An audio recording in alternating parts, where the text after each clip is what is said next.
Okay, I took the liberty of cutting this off offline because it's just going to take too much video time. This piece of wood is a lot harder for some reason, and I don't know, it's from a different batch that I had here. I bought this wood a long time ago, and it might just be a little bit too dried out.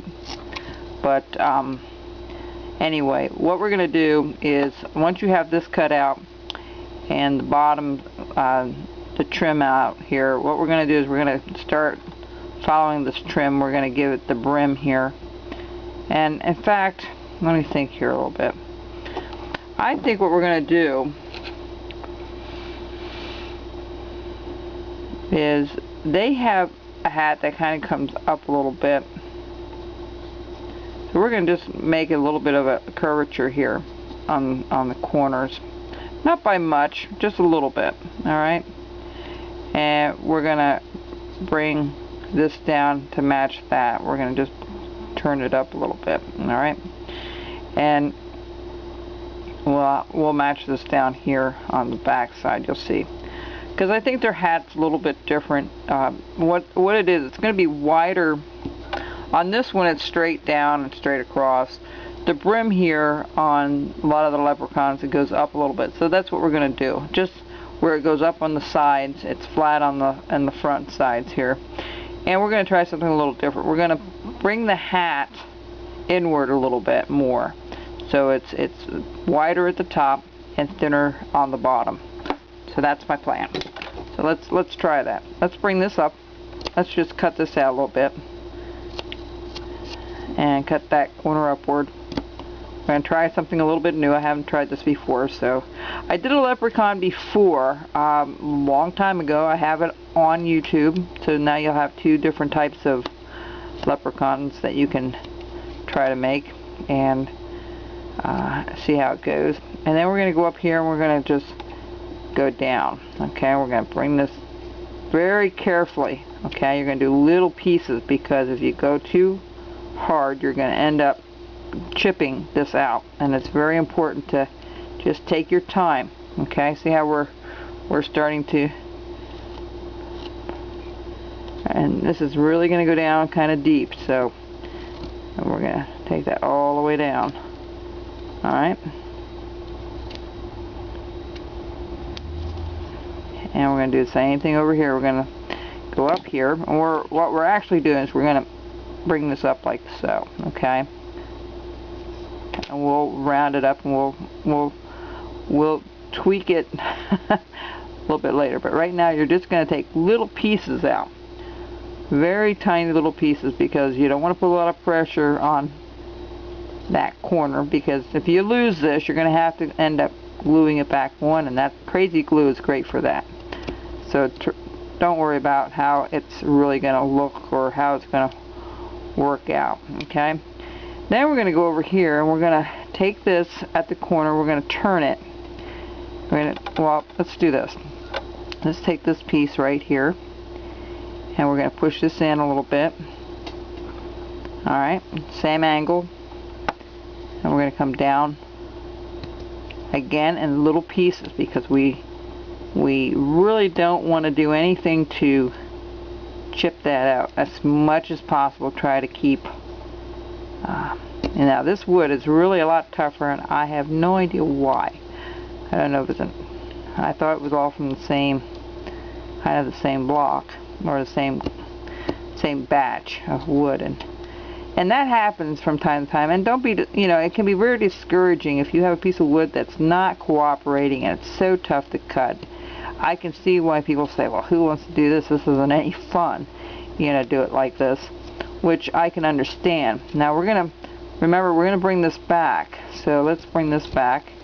There's our line from our side view.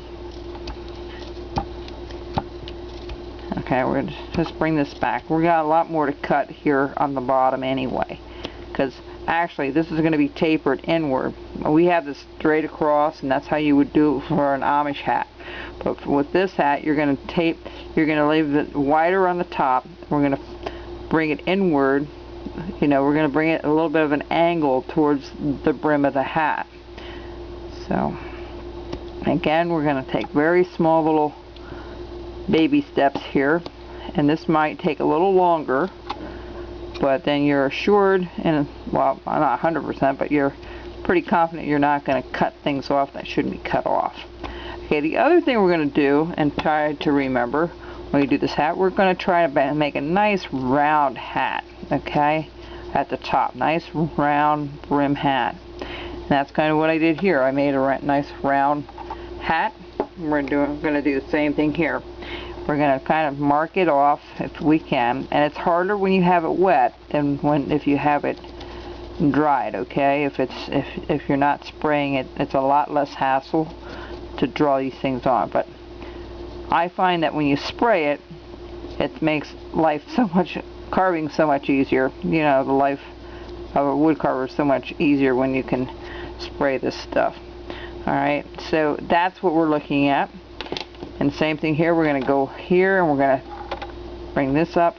Now, this will be trimmed back a little bit because it always seems to be more in the back than the front with the brim for some reason. Especially because you're putting it at an angle, alright? So, what we need to do really is to try to bring this up a little bit and start working our way upward. And I'm going to spray that. You can see how hard that is. And normally I have pieces that are fairly decent, but I don't know why that is. I know I keep saying that because it frustrates me when I get a piece like this sometimes, because it just takes more effort, you know, more pushing with your knife, and hopefully when I get my lumber in that I ordered special for wood carving, I'll make you folks, you know, I'll let you folks know exactly what will be for sale, and I will not sell unless I'm happy with it. So if I won't use it, I certainly won't sell it to you folks, because I want something that you're going to like and enjoy carving, and it's not going to be a frustration for you. Alright, and try to find something that's half decent and